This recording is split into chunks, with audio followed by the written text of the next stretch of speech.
Hey everyone, so a little video today just basing on the building blocks of how I work with clients and how I change their programming, and when it comes to every goal and how they can tie in. Doesn't matter if it's weight loss, muscle gain, or recovery, or sport specific.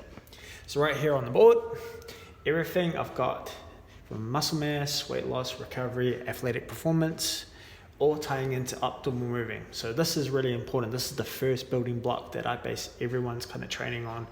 Whether they're starting a new program, you want to be making sure that they're optimally moving, whether it's max strength, stability, hypertrophy, speed and power. Optimally, I want to make sure that they're moving correctly and there's no compensations that could cause injury.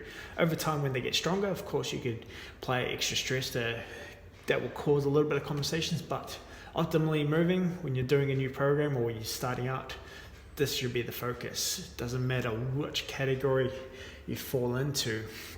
The differences in these just are from, well, if I break it down, the muscle mass, of course, you're focused on your calories, macros, strength training after you have built up optimal moving, rest and recovery, and isolated exercises. So if you're after like hypertrophy and getting into bodybuilding, you still want to be able to be optimally moving. You don't want to be one of those bodybuilders who end up building up, but you're building up on a weak foundation, because eventually you could injure yourself. Same with weight loss. You could do all the high impact moves, all the HIIT training and that, but if you're not optimally moving, then you are at risk of getting injured and losing motivation and permanently like injuring yourself. That could affect like losing weight down the track. Recovery. First thing you should focus on is optimally moving, whichever area you're addressing to try to get stronger. The only difference is like you want to build strength in the area, rest, recover, address imbalances, and then start to apply different types of stress. But it's like a snowball, you're building up over time. Again, ties to optimally moving better. Athletic performance. Like most athletes like go through phases of running, high impact, low intensity, or like during the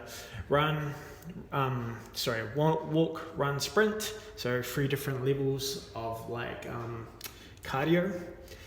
So you got a lot of high intensity on your joints, especially from your ankles, knees, hips, and even your shoulders when you run. Again, you want to make sure that you're optimally moving in the right movement pattern and you don't have any major distortions that could cause discomfort. So all of the goals, no matter what they are, tie back to optimally moving. Because if you skip all this, the chances of injury increase, you're going to lose strength over time, and you start to hit a mental block that will, again, affect long-term goals, and that you'll have the phases of, coming to the gym again, I didn't have success last time, I'm going to try again, so you'll try it again. First focus should always be optimally moving. And when I'm working with people, that's why I always test out the movements, whatever program we're doing, and make little changes like so. So optimally moving, very underrated, but very applicable to every single goal. And then where it's different for every goal is just based on the calories, based on what you're trying to address, and the type of training.